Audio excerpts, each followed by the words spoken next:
Cook with Comali Bala KPY Bala தன்னோட திருமணத்தை பற்றி பேசியிருக்காங்க. இதை பற்றி கேள்வி கேட்டதுக்கு செமையான பதிலை வந்து கேபிவி பாலா வந்து கொடுத்துருக்காங்க. இதை பற்றி டீட்டெயிலாக தான் நாம் பேச போகிறோம்.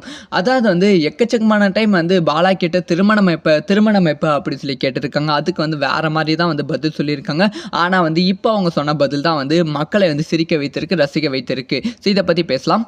பாலா வந்து தன்னோட நலத்திட்ட உதவிகளை வந்து செய்து கொண்டு இருந்தார்கள். முக்கியமாக வந்து நிறைய டைம் வந்து சொல்லியிருக்காங்க, இப்போதைக்கு வந்து பணம் சம்பாதிப்பது என்பது வந்து ஃப்யூச்சருக்கு சேர்த்து வைப்பதற்காக நான் பணம் சம்பாதிக்கிறது வேறு விஷயம். எல்லாரும் அப்படி தான் பண்ணுவாங்க. ஆனால் வந்து நான் அப்படி பண்ணிட்டில்லை. ஸோ என்கிட்ட பணம் சம்பாதிக்கணும் ஆசை எதுக்காக வருதுன்னா, மக்களுக்கு வந்து உதவி செய்யணும். அந்த ஒரு ஆசைக்காக தான் வந்து இப்போ நான் பணம் சம்பாதித்திருக்கேன் அப்படிங்கிற ஒரு விஷயத்தை வந்து பாலா அவர்கள் சொல்லியிருக்காங்க. இது வந்து மனதை வந்து அப்படியே வந்து அப்படியே வந்து ஈழ்த்து இருக்குது அப்படி தான் சொல்ல வேண்டும். அது மட்டும் இல்லாமல் ஃபைனலாக வந்து பாலா உங்களுக்கு வந்து இந்த மாதிரி உதவிகள் செஞ்சுருக்கீங்க, அதுக்கு வந்து என்னோட பாராட்டுகள். உங்களுக்கு எப்போ திருமணம் அப்படின்னு சொல்லி கேட்டிருக்காங்க. அதுக்கு வந்து பாலா வந்து என்ன சொல்லியிருக்காங்கன்னா, எனக்கு எப்போ திருமணம்னா எனக்கு வந்து காலையில் 4 மணிலேருந்து ஈவினிங் 6 மணிக்குள்ளே ஏதோ ஒரு நேரத்தில் வந்து திருமணம் நடக்க போகுது, அது என்னைக்கு தான் தெரியல அப்படிங்கிற ஒரு பதிலை வந்து பாலா வந்து ஃபன்னாக வந்து சொல்லியிருக்காங்க. இதை வந்து இன்டர்நெட்டில் செம்மையாக ட்ரெண்ட் ஆகிக்கொண்டு இருக்குது. இதை பற்றி உங்களோட ஒப்பீனியன் என்ன அப்படின்னு சொல்லி மறக்காமல் கமெண்ட் பண்ணுங்கள்.